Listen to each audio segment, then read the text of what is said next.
Hey everyone, welcome back to another video in the K8s in a nutshell series. And in this particular video, we are going to cover a pretty interesting and an important topic, which is cloud native open standards. Now, don't worry at all if you haven't heard about this term previously, because I've explained everything in very much detail in this particular video. And through knowing these concepts that we discuss in this video, you'll definitely understand a lot about how Kubernetes work and in general how the cloud native ecosystem work, right? The CNCF ecosystem, how we have so many different tools in the cloud native ecosystem working together, right? So you'll get the answer to this particular question as you go through the concepts that I've covered in this video. Okay, now I want to point out three things. Number one, this is a very interesting plus a very important topic if we talk about the CK curriculum or in general understanding about the cloud native ecosystem. Okay, that's number one. Number two, this is kind of an advanced topic, to be honest. If you haven't heard of Kubernetes, if you are not familiar with containers, you would have little bit difficulty in understanding what I'm talking about, but I've definitely tried my best to explain in the simplest manner possible. But if you want to understand these concepts more deeply, I would suggest to at least have the basic knowledge of how containers and Docker work, right? The containerization architecture, and then come back to this video. You'll definitely learn a lot about it. Additionally, I'll also link all the essential resources that I came across during the research of this particular video in the description box, so you can definitely check those out and refer to those if you want to know more about these particular topics, because again, this is pretty important in the cloud native ecosystem and I'll definitely recommend you to understand these. Okay, having said that, I wanted to personally thank you all for the amazing response that I got from the very first video in this particular series, that was the cluster architecture one, and it really means a lot to me when the community people actually support and they actually inspire me to do more. And I'll really try my best to bring value to your learning journey through these particular videos. Yep, let's jump right into the video now. Okay, so today we are gonna talk about the cloud native open standards, right? Now, a few things I want to mention here.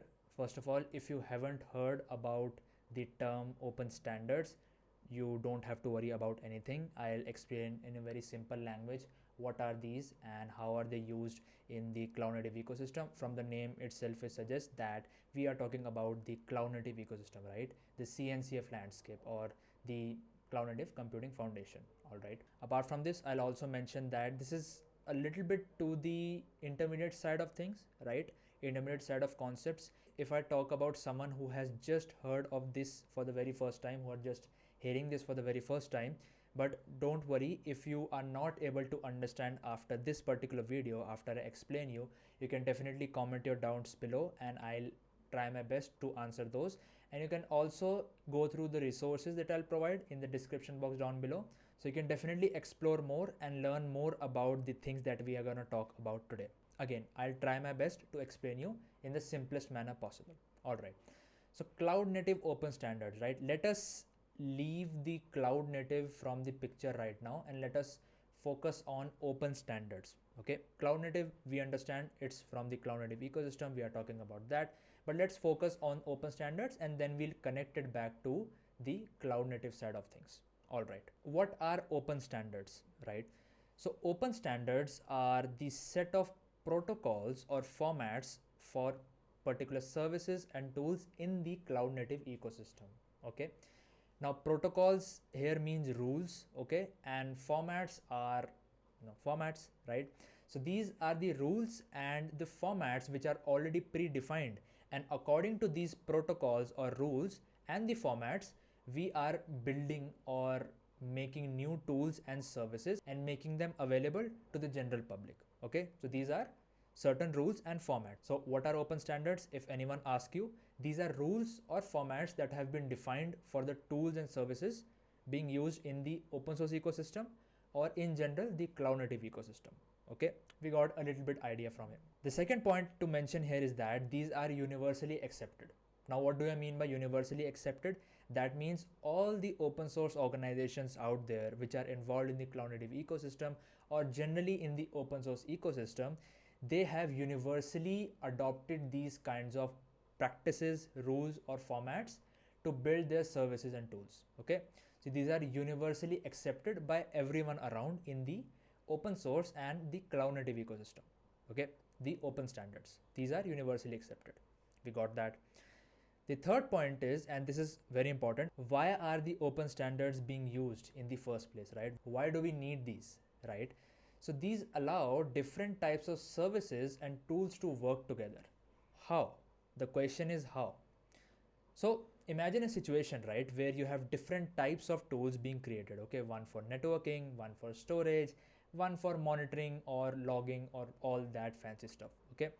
Now you want in your application to use these particular tools simultaneously and you want them to work together. Now it would be very common to notice that these particular tools, right, these are of different types, right? They would be based on different architectures. They would be using different kinds of internal services to work, right?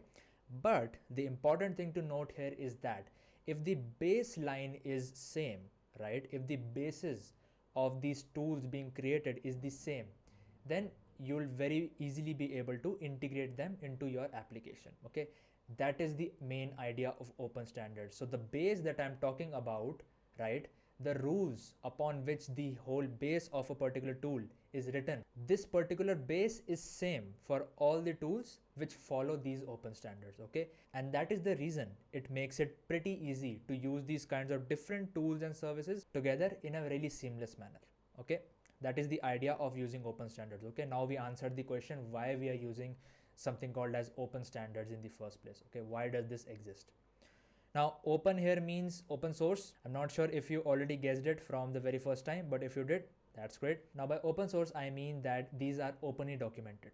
What do I mean by that? These are on GitHub. You can access them, you can read them, you can go through these particular standards or the rules that are already written, right?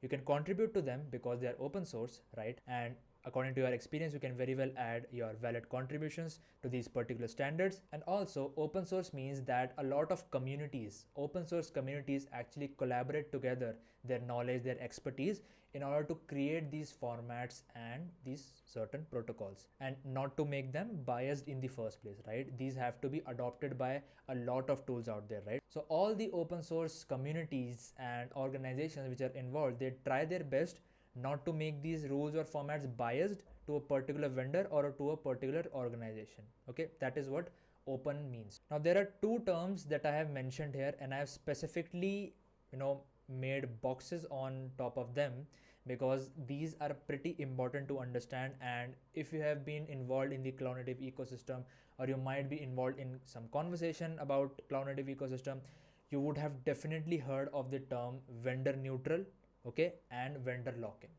If you haven't heard these terms, don't worry at all, but please note that these are very important terms to understand, and these are directly related to the open standards, the cloud native open standards, okay? Now we're talking about the cloud native ecosystem, specifically about that.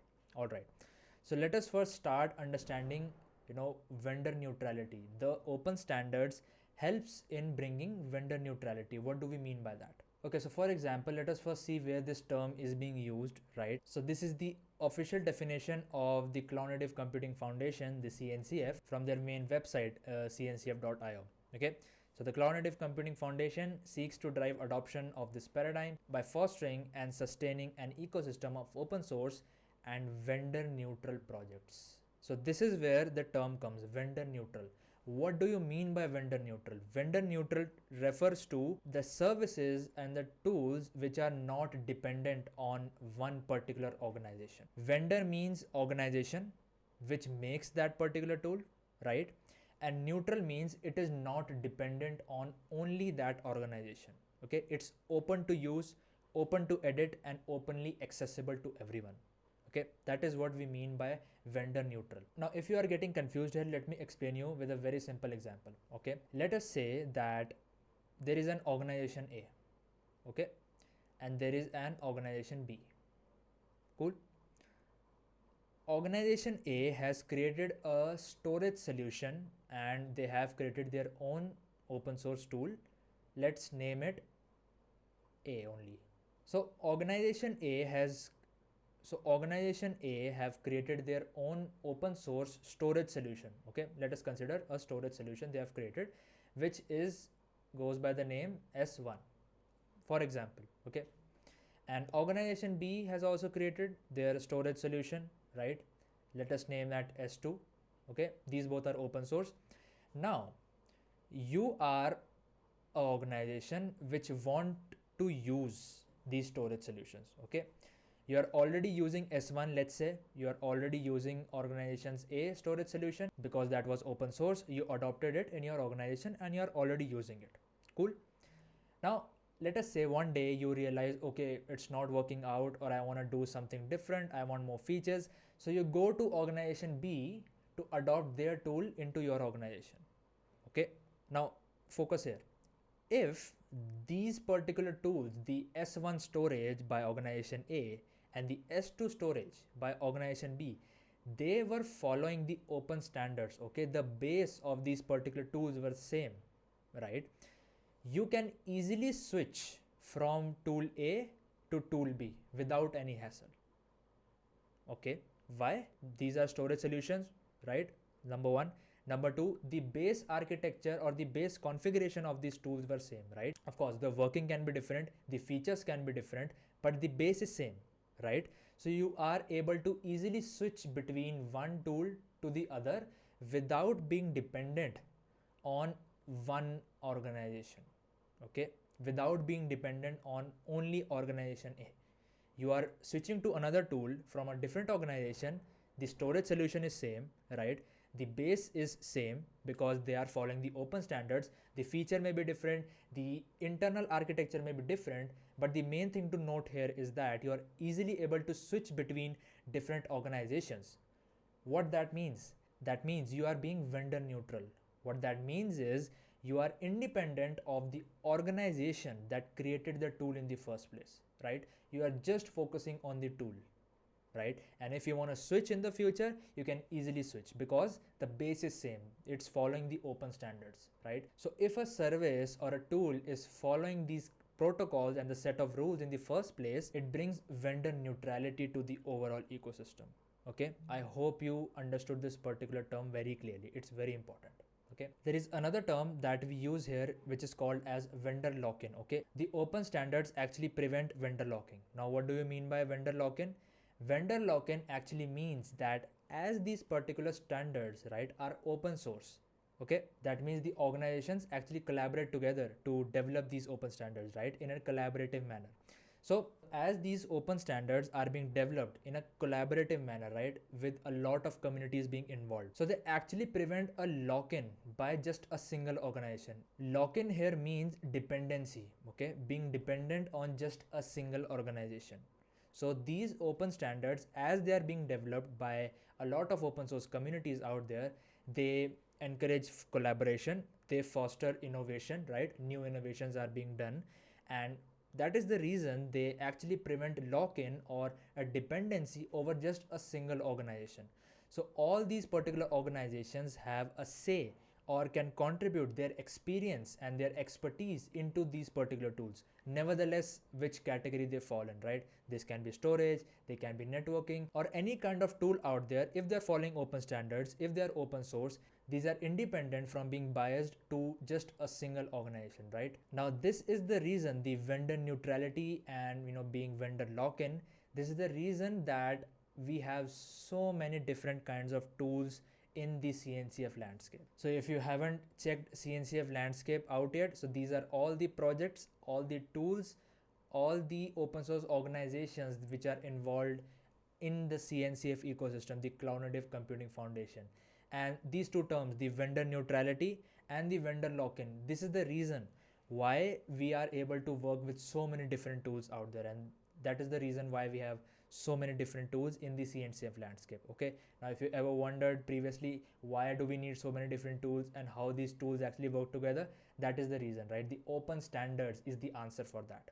Okay, I hope you got the point clearly. Now if you see that we have so many different tools, right, so many things happening here, so many different open source projects, and although these are developed by a single organization, but we are not just dependent on that particular organization to contribute, right? This is open source. So all the open source organizations out there, everyone in the open source community have a say in the changes that are required, the features have to be added, and they can contribute their experience and expertise, right? So the open standards actually create kind of a collaborative environment for all the different types of tools and all the different types of organizations to actually work together. Okay, so this is what open standard does.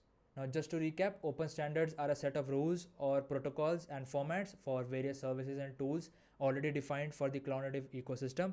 These are universally accepted. That means all the organizations and all the tools that are being created universally accept these particular rules, and they work as a base for the organizations, okay, for the tools that are being created. They allow different types of services and tools to work together because the base is same, as I explained previously. Open here means open source. That means you can collaborate with these organizations, you can make changes, you can contribute, and you can openly innovate in terms of adding new features, or in general collaborate with the organization. And then we discussed vendor neutrality. Vendor neutrality here means that you are independent of the organization that created the tool, right? So you can easily switch between different tools if they are following the open standards. And the last but not the least point was open standards prevent vendor lock-in. Vendor lock-in, again, that means these particular rules are being openly developed and openly being collaborated to, so we are not locked in or dependent on just a single organization, okay? And that is why we have such a nice collaborative community in the cloud native ecosystem, okay? This is the reason, because all of them follow the cloud native open standards. All right, I hope you understood what are open standards and why are they important in the cloud native ecosystem. Okay, now that we have understood what are open standards, right, what is the significance in the cloud native ecosystem and how are they important for the collaborative community that we have in the CNCF ecosystem, right? Now, if this was your first time hearing about open standards and you understood very little of the part that I just explained, don't worry at all. Even if you just understood like the main crux of what is open standards, these are the set of rules and protocols that are used. Even if you just understood only that particular part, that is all you need to understand the rest of the video, okay? Don't stress yourself too much on that particular part. Okay, now that we have discussed what are open standards, right? We'll now jump into the different kinds of open standards or the rules that are being written, that have already been written in the ecosystem, okay? What are the rules being followed? What are the different standards already being written and already being followed in the entire cloud native ecosystem, right? So essentially there are 6 open standards in total that exists right now, okay? The number one is called as the Open Container Initiative, or OCI. CRI, that Container Runtime Interface. CNI is the Network Interface, Container Network Interface, and CSI is the Container Storage Interface. These are the 4 main ones, and these are the ones that we are going to discuss in detail in this particular video. There are additional 2 as well. Now there are 2 more apart from these particular 4 that I just mentioned right now. The first one is the Service Mesh Interface. Gosh, I was able to say that after 5 times of trying.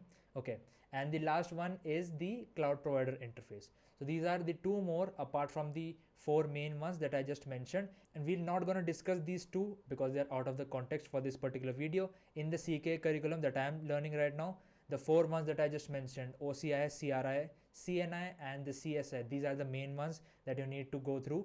And these 2, I'll definitely link some of the resources if you want to check those out, and you can definitely study about these on your free time or on your personal time. For this particular video, we'll just gonna focus on these 4 main open standards which exist in the open source ecosystem, in the cloud native ecosystem, okay?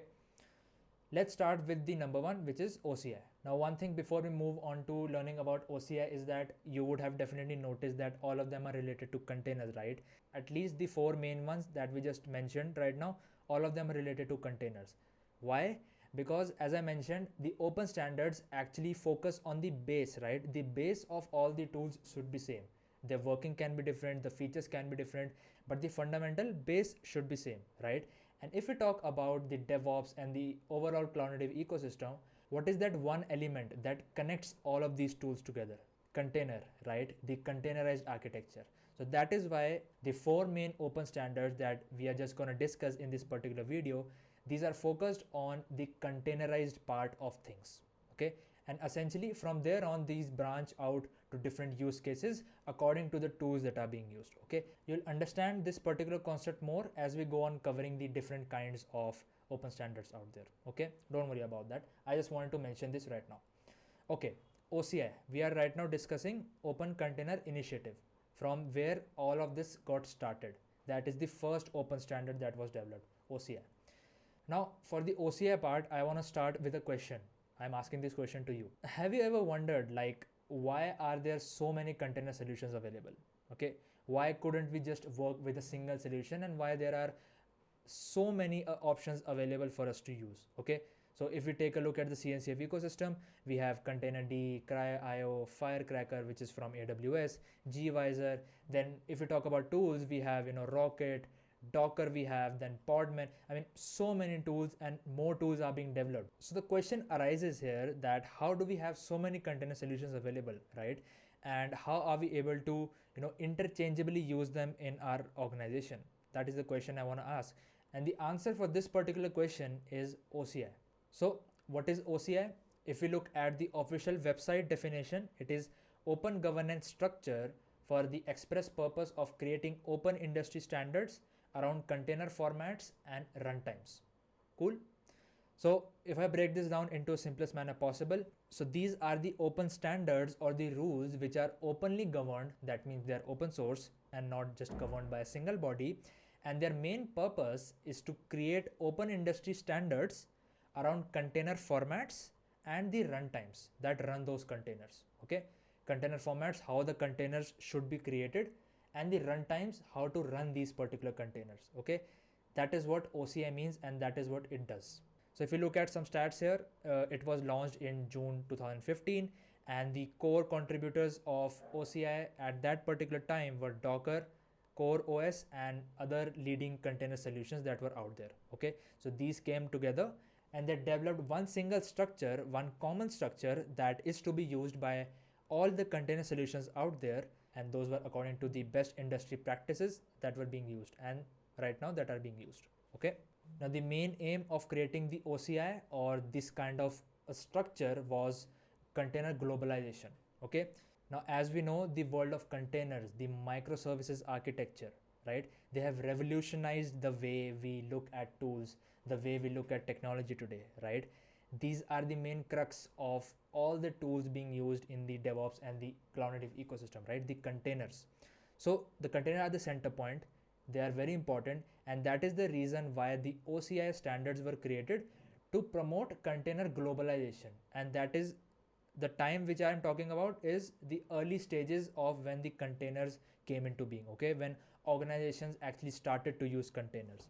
So the main aim of the OCI were to define a common structure that all the container solutions from that particular point and the future will be using, and those would be according to the best practices, and those would actually provide the base layer for any container solution out there. Okay, whether those particular solutions have different features or whether they worked in a different manner, but the base, the structure in which they worked for creating the images, the container formats for creating the container, and the runtimes, those would remain the same, and those would remain according to the OCI standards. Okay, so that is the main reason, that was the main aim why OCI standards or this kind of open structure came into being at that particular time when they were launched in June 15. Now, what are the three core principles or what are the three main rules that the OCI works upon?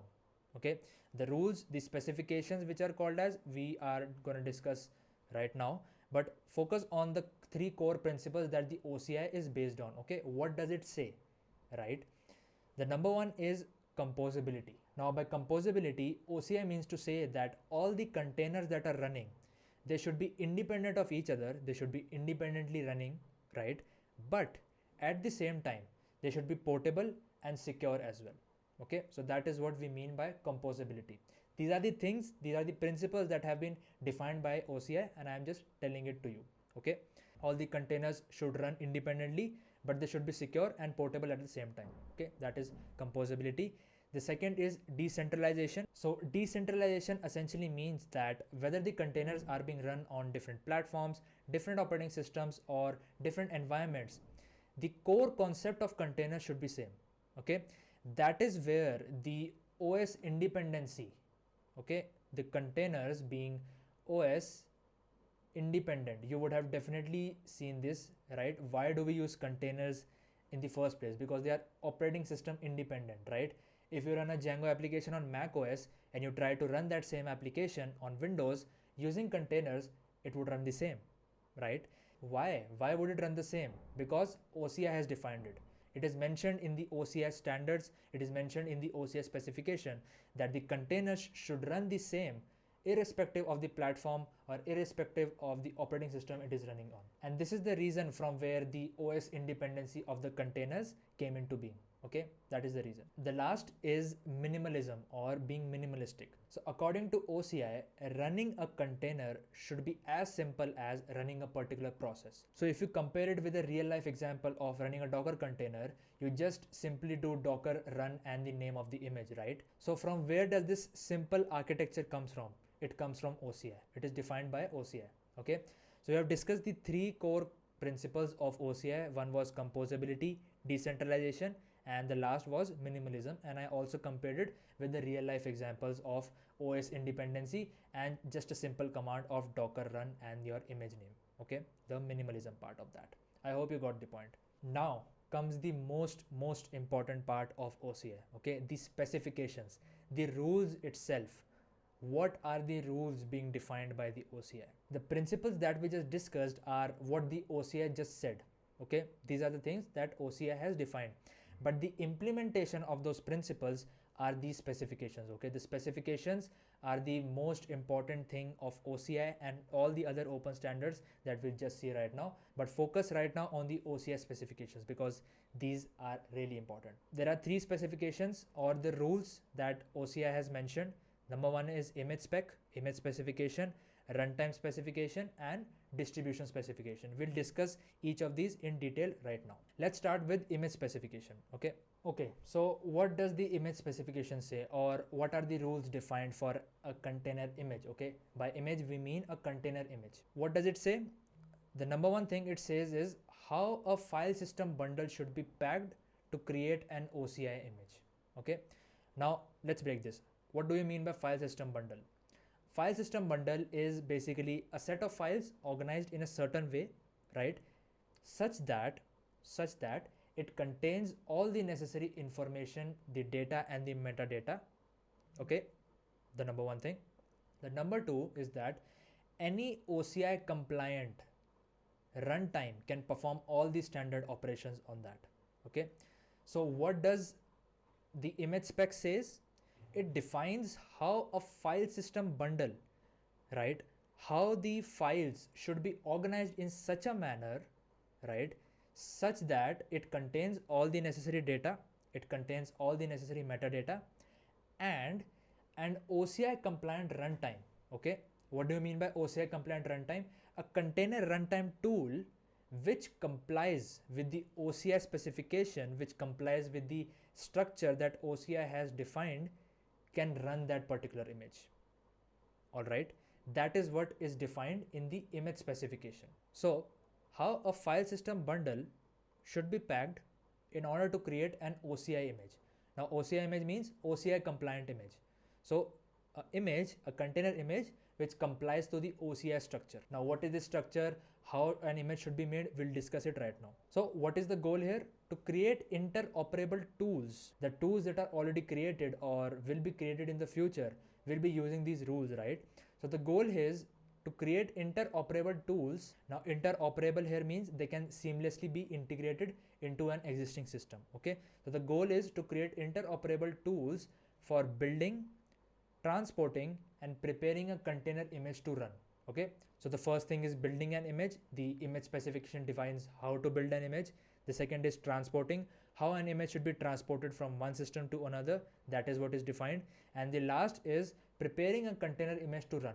One thing to note here is that the image specification does not mention how to run the image. It just prepares the image to run. Okay, how to run the image is mentioned in the runtime specification. Okay, that we'll just look into next.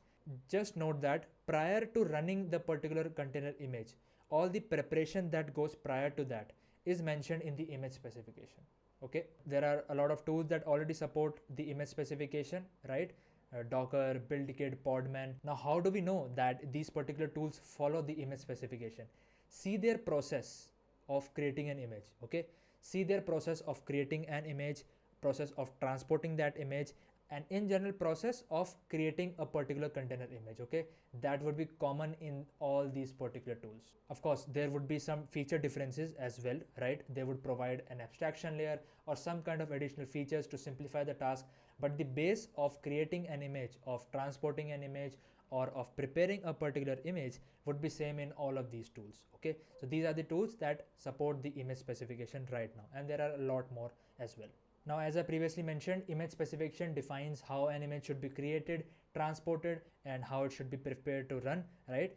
So this is sort of a high level overview of the rules that are of the specification defined under the image spec. Okay, so image manifest, a document describing the components that make up the container image, how it should be created, image index, what should be the image layout, how a file system layout representing the contents of an image should be created, how that should be defined, the file system layer, the conversion, artifact guidance, and all that fancy stuff. So these are the certain rules that have been written by the OCI, right, under the image specification, which defines a structure on how a container image should be created.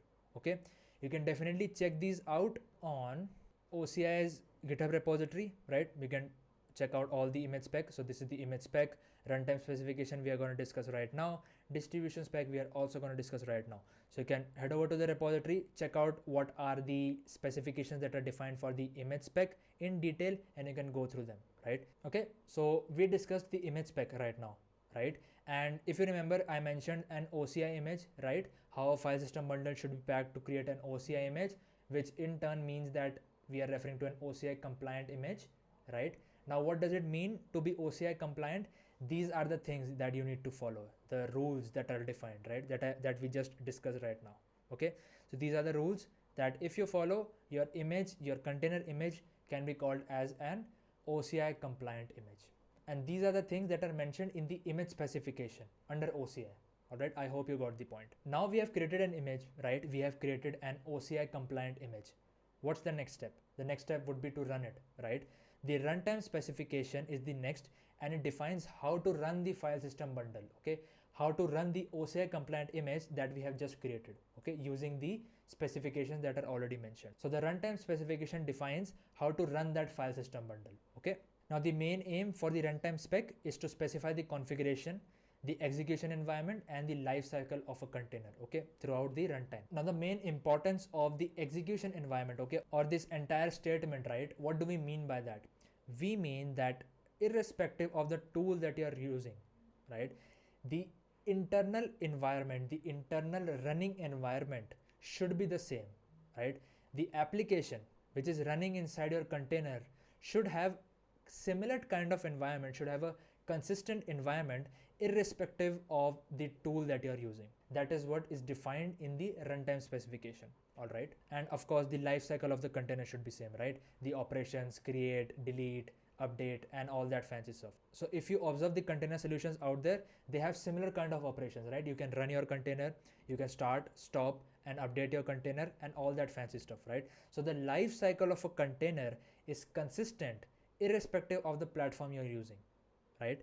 And where it is defined in the runtime specification. Okay, I hope you got the point. The important thing to note over here is that the runtime specification defines that we have to use an OCI compliant runtime. So that means a container runtime which follows the OCI specifications, right? That is to be used here. And a very important runtime to note here is the runC.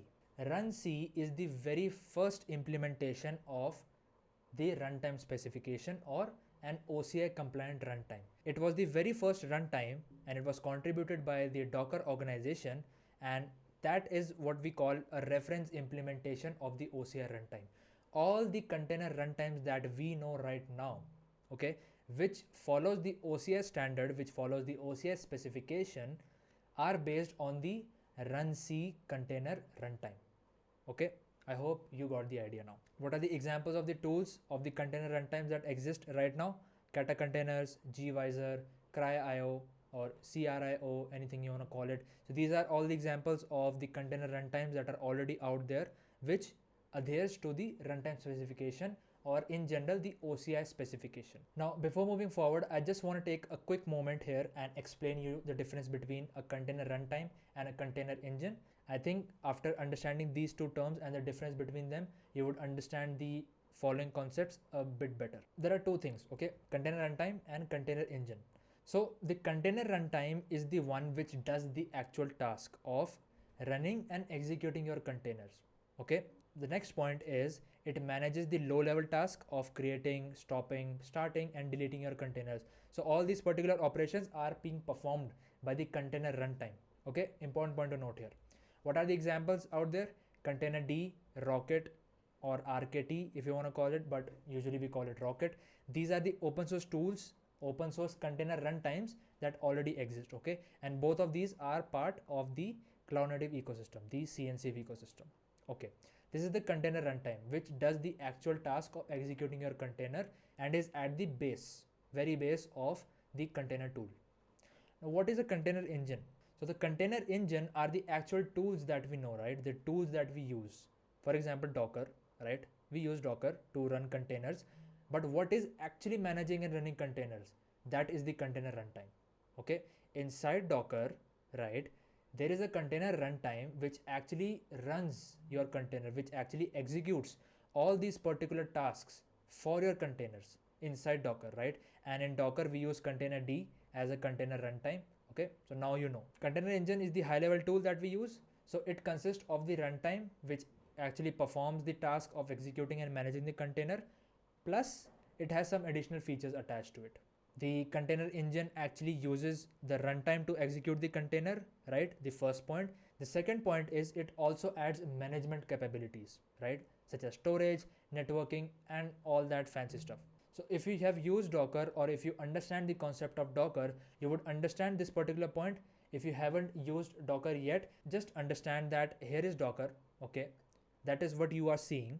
And internally, the container runtime is the one which is running the container. Okay, just note this particular point. Docker is the one which is managing everything, but inside that, the container runtime is the one that is controlling the actual execution or the main processes of the containers. Again, we can clearly see that the container engine abstracts out all the complexities, right? Because this is the high level layer, right? And inside that we have the runtime which is doing the actual task. Okay, so basically we're abstracting out all the complexities of managing these particular tasks on our own.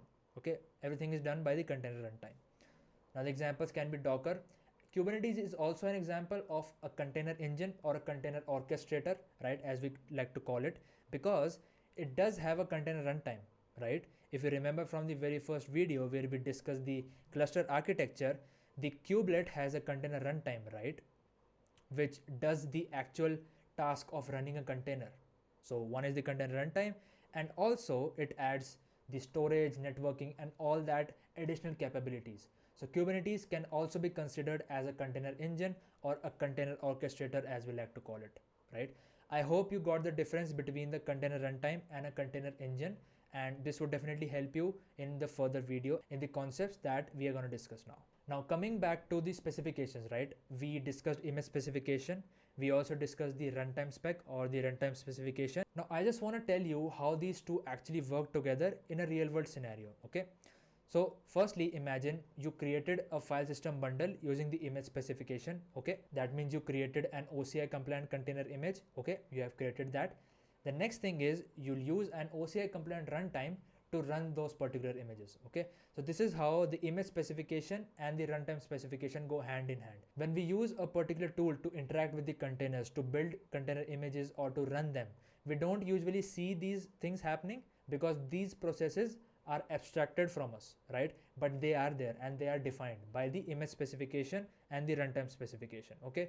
Now you know the exact reason how these two actually work together and how things are happening in real life, okay? So we discussed image specification, we discussed the runtime spec as well. Now lastly, we have the distribution specification or the distribution spec, okay? By the name itself, you can maybe guess it, what is it related to. So the main aim of the distribution spec is to standardize the API to distribute the container images. Now here we are addressing the question of how we can transfer these images from one system to another. And if you are familiar with the concept, we use container registries, right? So that is what is defined in the distribution spec, okay?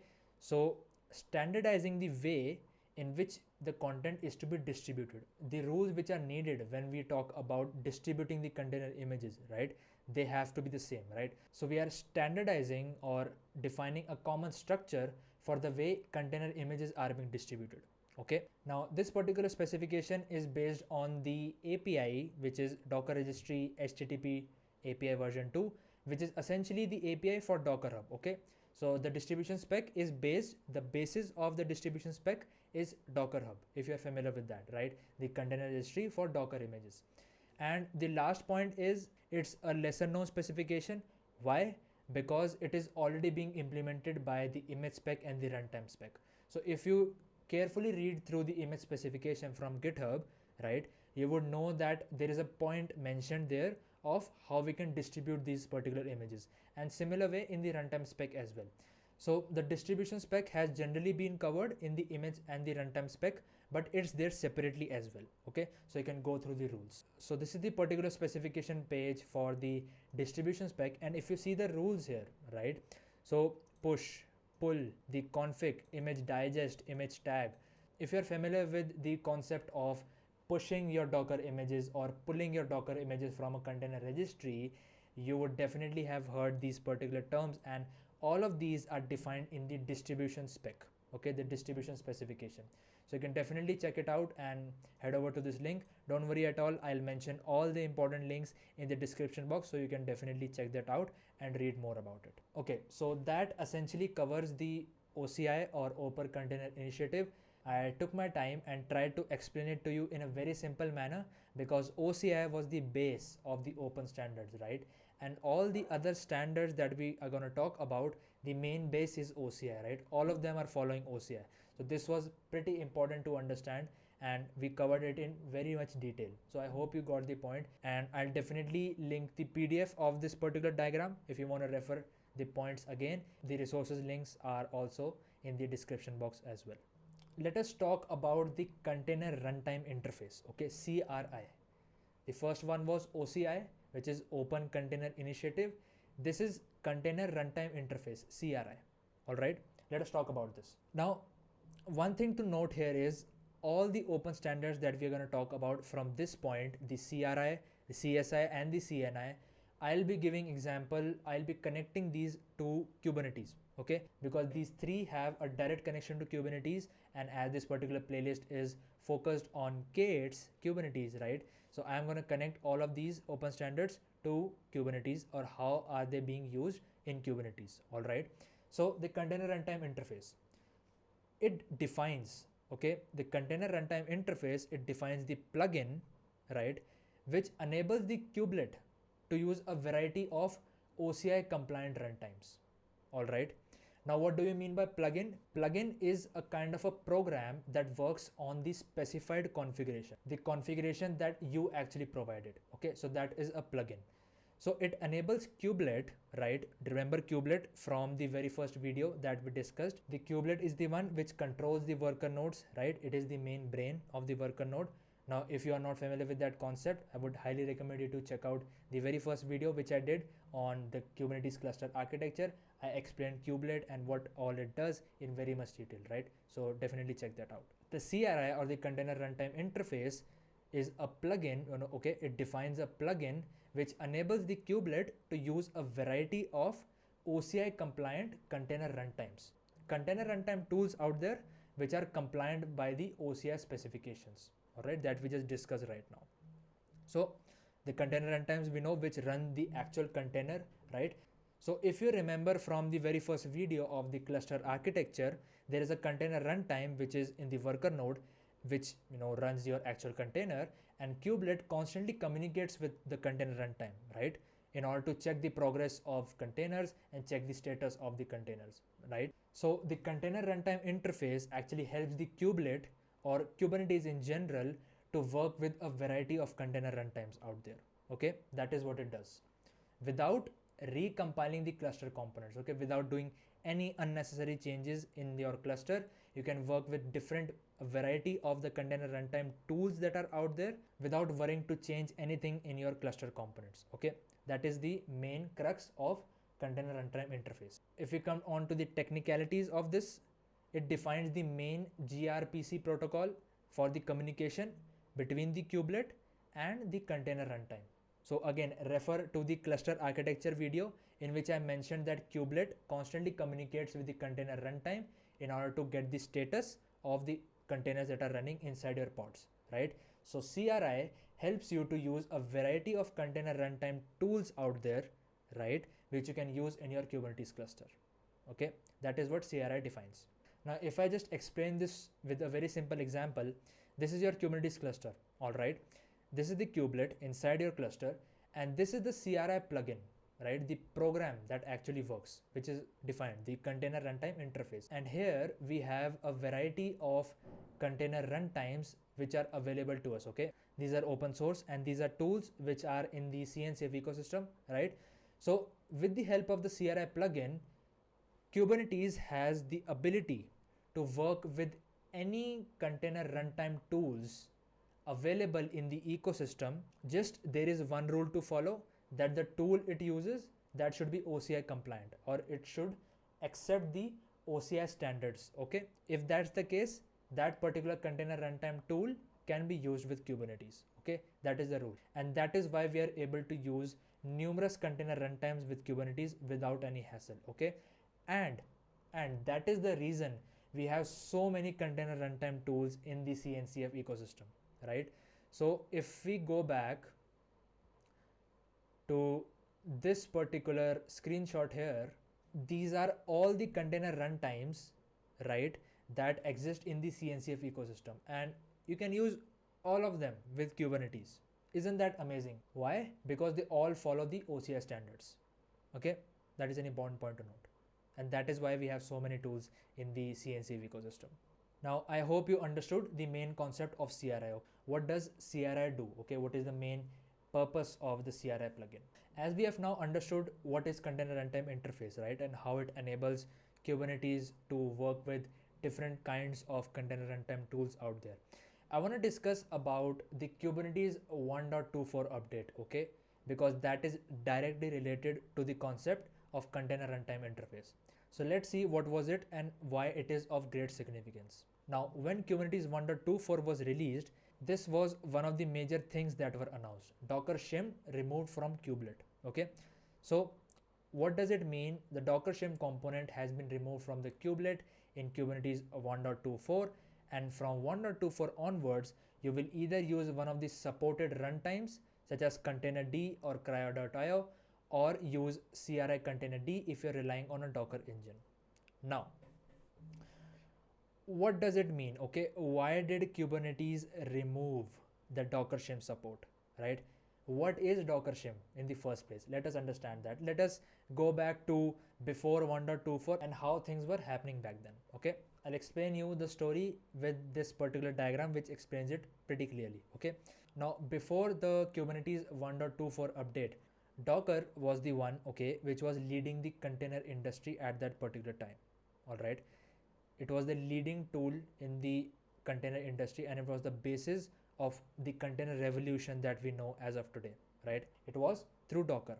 Now, at that particular time, Kubernetes was also released, right, to manage multiple containers out there. So Kubernetes had to support Docker, right, as a container runtime or a container solution to be able to communicate with the containers, right? The first point to mention here is Docker doesn't support the CRI specifications. So what about OCI specifications, Kunal? Does Docker support that? I mean, it should, right? Because Docker was one of the leading organizations who contributed to the OCI, right? But interestingly, Docker's code base, the main code base of Docker, only 5% of the code base, right, around approximately 5% supports the OCI specifications, right? This is a very interesting fact to know, and I know a lot of you might have questions that how is it possible Docker contributed OCI and only 5% of the code is OCI compliant. Yeah, that is true, and I was also quite surprised when I came to know about this. An important point to note here is that Docker has definitely contributed a lot to the OCI standards. It contributed runC, which is the reference implementation of the container runtime, right? That is a very big contribution. But if we talk about its own code base, it has very less OCI standards being followed, okay? But at that particular time, right, we are talking about pre 1.24, when Docker was the leading container solution. Kubernetes had to use Docker, right, for interacting with containers. But essentially, Docker didn't follow CRI specifications. So there has to be something in middle, right, which actually adheres to the CRI specifications for Kubernetes to be able to communicate with it. That is where Docker shim was introduced. Okay, so essentially Docker shim was the CRI compliant layer between the kubelet and the Docker daemon. So Docker daemon is what actually communicates with the Docker API and it fetches all the container related information for you. Okay, so the Docker shim was the CRI compliant layer between the kubelet and the Docker daemon. Okay, and this is how you were able to use Docker with Kubernetes even with the fact that Docker wasn't CRI compliant.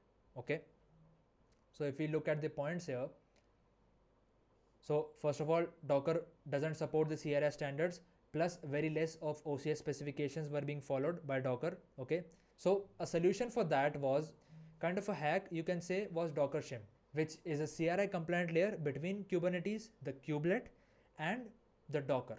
Okay, the Docker daemon. So that's how Kubernetes was able to use Docker or the Docker daemon as the container runtime at that particular time before the Kubernetes 1.24 release. Now, there were certain problems in the kind of architecture that was happening at that particular time. Okay, for that we have to understand a high level overview of the Docker's internal architecture. So we have Docker, that is what we actually see. Then we have the Docker D, which is the Docker daemon. It communicates with the container runtime, which is container D. Okay, the container runtime used by Docker is container D. We discussed that previously, right? Where we discussed the difference between the container runtime and the container engine, right? So Docker is the container engine and it uses container D as the container runtime. And what helps the Docker engine to communicate with the container runtime? That's Docker D or the Docker daemon. And the base of this is runc, as we just discussed, which is the reference implementation of an OCI compliant runtime. Okay, the very first one, as we discussed previously in the runtime specification, right? So this is a very high level overview of the Docker internal architecture. Now, as we discussed, right, the middle layer, the CRI compliant layer, which was introduced for kind of a workaround so that Kubernetes can communicate with Docker, was Docker shim, right? Now, I'll not go into the very technicalities of why Docker shim was removed, okay? But one of the main reasons is that because it was the kind of a middle layer between the kubelet and the Docker engine, which was being used at the container runtime, it added a lot of complexities, lot of unnecessary complexities for the maintainers and for the project, right? That is the number one reason, okay? And the second reason is, as I previously mentioned, right, at that particular time, there was only one container runtime that Kubernetes supported, which was Docker engine. And as Kubernetes became a large project and more container runtimes came into being, Kubernetes started supporting those as well. But the main problem here was the Docker shim was kind of adding a layer of complexity in that particular process, okay? For Kubernetes to being able to integrate with all these different kind of container runtimes that came after Docker, Docker shim was kind of adding unnecessary complexities to that particular process, right? So essentially that is the reason why the Kubernetes community actually came together and they thought, why don't we directly use container D as the default container runtime for Kubernetes, right? Now that does two things. Number one, container D supports the CRI standards by default, okay? By default, it supports the CRI standards. And the second thing which it did was to remove the complexities that Docker shim had brought. So right now, if you see the current architecture of Kubernetes, right, what is happening right now? So this is the kubelet, right? This is the CRI plugin. And by default, we are using a CRI compliant container runtime, which is called as container D, okay? That is the default container runtime which Kubernetes uses right now. We don't have the unnecessary complexities of Docker shim, right? We don't have any inconsistencies in our cluster. We just have a CRI compliant container runtime which is running called as container D. And now this gave the freedom for all the CRI compliant, all the OCI compliant container runtimes to be able to easily interact with the Kubernetes cluster. So if we refer to this particular diagram, right, this is this current situation right now. We have a CRI plugin, right? And we have the default container runtime as container D. We don't have Docker shim. which is kind of the middle layer running. We don't have that. We don't have the complexities that it brought with that and the inconsistencies. We directly can interact with the container runtime that we want to use through the CRI plugin. Okay, and that is the reason. Okay, all in all, that is the reason why Docker shim was removed from the kubelet with the 1.24 update. Okay, this is kind of a nostalgia, because when I read this particular report of 1.24 Kubernetes being released, I didn't understand even a single word that was mentioned. Why was Docker shim, what is Docker shim, and why was it removed, and all of that. But now that I've understood these all concepts, I was able to understand it, and I went through that particular report and I was able to understand a lot of things that happened, right? I hope the same happens with you as well. If you want to check out this particular report of Kubernetes 1.24, I'll link it down below and you can definitely check it out and read through that and see that what were the updates that happened with the 1.24 release. Okay, I hope you got the point and I hope you understood the concept of the container runtime interface. This is again a really nice example to showcase how Kubernetes is not just now dependent on just a single tool, that is Docker. So if you see kubectl, right, the command line interface we use to interact with the Kubernetes cluster interacts with the kubelet, and kubelet that directly connects with the containerd, right, the CRI compliant container runtime. Okay, it doesn't have the Docker shim in between, which in turn allowed to communicate with Docker. Nope, that is not needed at all. It directly communicates with the container runtime, and in turn containerd has the OCI compliant runtime inside it, which is runc, and it manages the containers for you, okay, in your Kubernetes cluster. That is how things are working right now. Okay, now that we have understood the OCI and the CRI, the rest two topics, CNI and the CSI, would be pretty easy to understand because the main concepts are already covered. Okay, so CNI is the container network interface, and from the name it suggests that it is related to networking, right? So firstly we discuss the runtime interface, right, which is concerned with the number of container runtimes that we can use with Kubernetes, right? It gives us the flexibility to use variety of container runtime tools with Kubernetes. The CNI is how we can use different kinds of networking tools with Kubernetes. Okay, so it defines the plugin based networking solution for app containers on Linux. Essentially it consists of the specifications and the libraries for writing the plugins to configure the network interfaces for the Linux containers. Okay, so this is the networking solution for your containers. The runtime interface was how your containers are running, different tools that we can use. The CNI enables Kubernetes to use a variety of network solutions, right, or network tools out there. Now, as I mentioned, it consists of the specifications, the rules, and the libraries that you can use to write your own plugins or the programs, right, your own network interfaces that we can use for the containers running inside your pod to communicate with each other. Okay, that is what CNI defines. Okay, the CNI has a fixed goal. It is only focused towards the network connectivity of containers. Okay, number one. And the second one is that it removes all the unallocated resources that are out there. Okay, it sees for the resources which are not allocated to any, the network resources which are not allocated to any containers, and it removes those so that they can be shared with other containers that need them. All right, that is the only purpose of CNI, and due to this fixed goal, it has a wide range of community support. Okay, there are a lot of tools that follow the CNI practices, and that is the reason we have so many network plugins being written by the organizations out there to be able to use with a Kubernetes cluster. Okay, number one. Second is it's very easy to implement because there are only two goals, right? The number one is the network connectivity. It only concerns with that. And the second is removing any unallocated resources, network resources specifically in your containers. Okay. Now, if you see here, as I mentioned, it has a wide range of community support. Okay. So who is using CNI? The container runtimes are using CNI. We have Rocket. Kubernetes is also using OpenShift, Cloud Foundry, Apache Mesos, and all those particular tools which are in a way concerned with container management, right? Managing multiple containers at the same time. And they need some kind of networking solution which works in between the containers. Those are using CNI practices, okay, the specifications. And that's how the organizations are able to write these kinds of CNI plugins so that these container runtimes can use them. Okay, now as I mentioned, there are a lot of organizations that are writing those plugins, right, that are writing those programs that can be used.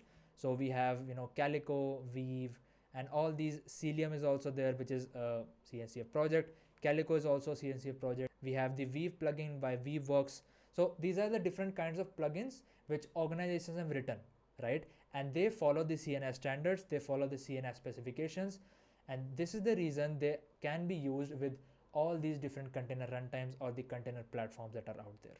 Okay, that is the main purpose of CNI. Now, what are these main operations performed by the CNI plugins? These are add, delete, check, version, and etc. So add the containers to a network, remove the containers from the network, check the containers network, and also check the version of the plugin, plugin support version. So these are the common operations that we can perform. And if you're familiar with the containerization tools, right, you would have definitely come across these kind of operations in the network side of things of containers, right? And now you know how these are working. Why are these working in the first place? Because of these CNI plugins being implemented. Okay, it again prevents vendor lock-in. That means we are not just dependent on one single organization for a network plugin, right? There are a lot of organizations that are writing it, and we can choose any one of them according to the use case.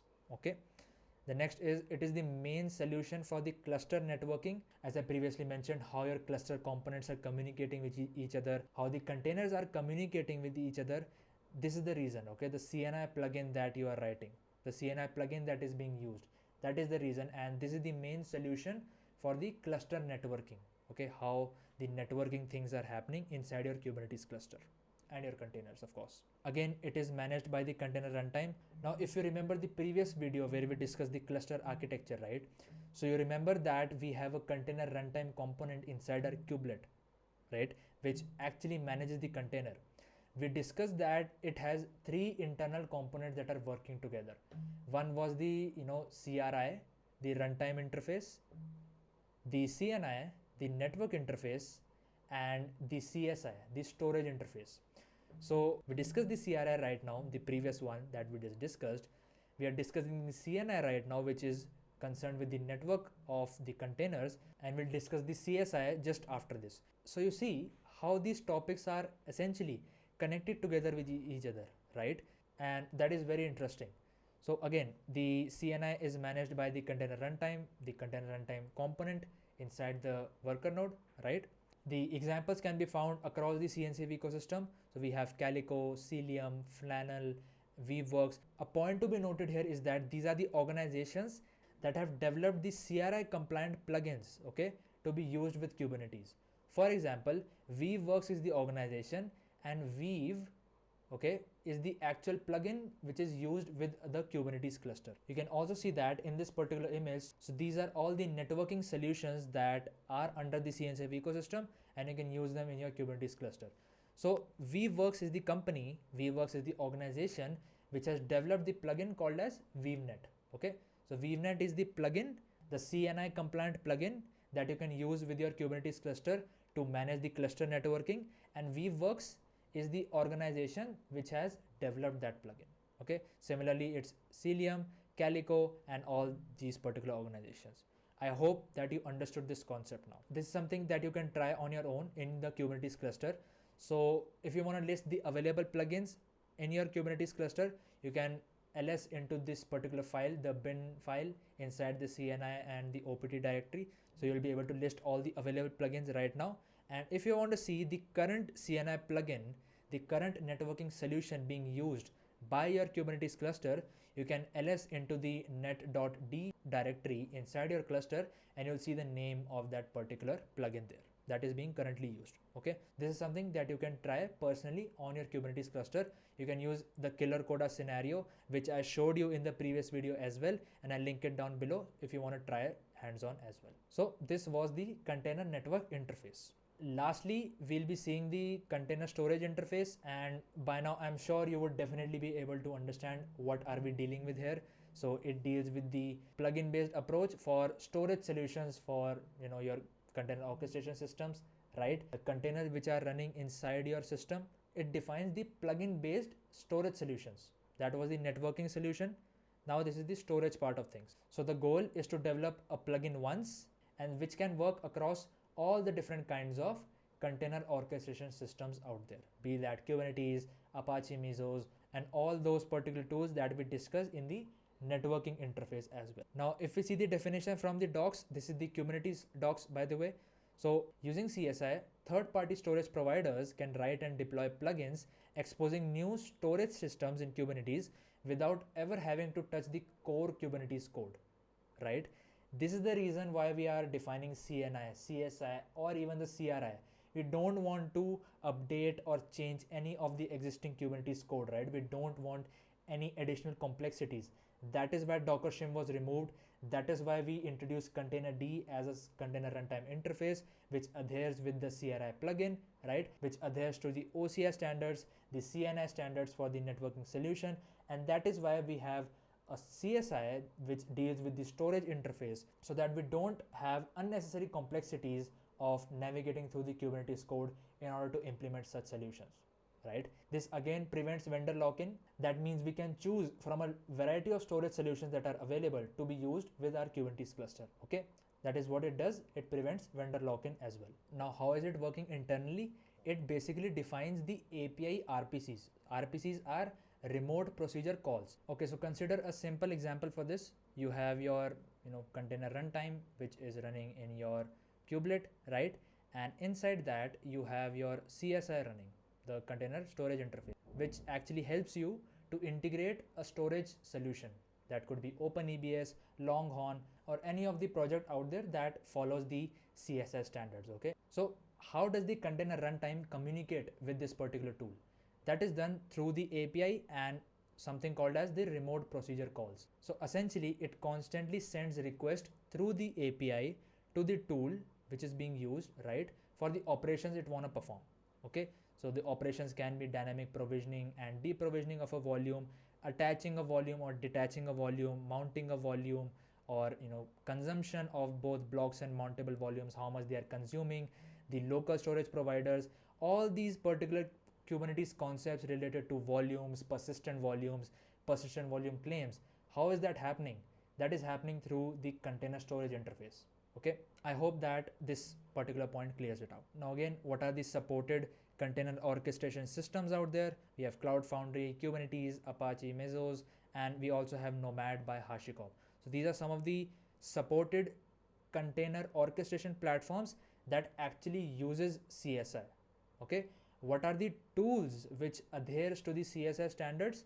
These are OpenEBS, Longhorn, and you can see here all the tools which are under the CNCF ecosystem which you can use, okay? These all adhere the CSI standards and they all can be used as a storage solution for your container orchestration systems or your platforms. All right, so that was container storage interface. All right, I think we covered a lot of interesting and important topics, I'd say, in the cloud native ecosystem in this particular video. I hope you were able to understand through the diagrams, the visuals, and the explanation that I gave. If this was your first time hearing about these particular topics, I can totally understand if it was overwhelming for you. I'll definitely link down a few really nice resources that I found in the description box down below, so you can check it out and read more about these particular terms, these OCI, CRI, CNI, and the CSI, and the additional ones which we left, which was the service mesh interface and the cloud provider interface. For that as well, I'll link down the resources down below, so you can definitely check those out as well. But if you talk about the importance of this particular topic, the cloud native open standards, it's definitely important whether you are involved in the Kubernetes ecosystem or the DevOps ecosystem in general. Understanding these particular open standards is pretty important, and it in turn helps you to understand why are there so many tools in the CNCF landscape, right? Why do we need so many tools, and how are we able to use them with each other very seamlessly, okay? That was the main crux of this particular video. Again, if you have any doubts and if you are facing any issues in understanding a particular term or a certain concept that I explained in this particular video, you can definitely comment it down below, and I'll be sure to answer all your doubts in the comment section as well, and I'll try my best to explain it in the easiest way possible. Also, you can reach out to me on Twitter on my Twitter handle right here, and it's kvarma_twt. I'm very active there, so you can definitely reach me out if you have any doubts. And yeah, if you like this particular video, make sure to give it a like, subscribe to the channel if you think that I am providing value to your learning journey, or you learned at least one thing new from this particular video, and share it with everyone, share it with people who are involved in the cloud native ecosystem and you think that it may provide value to them as well. But yeah, that's it for today's video, and I'll see you in the next one. Bye.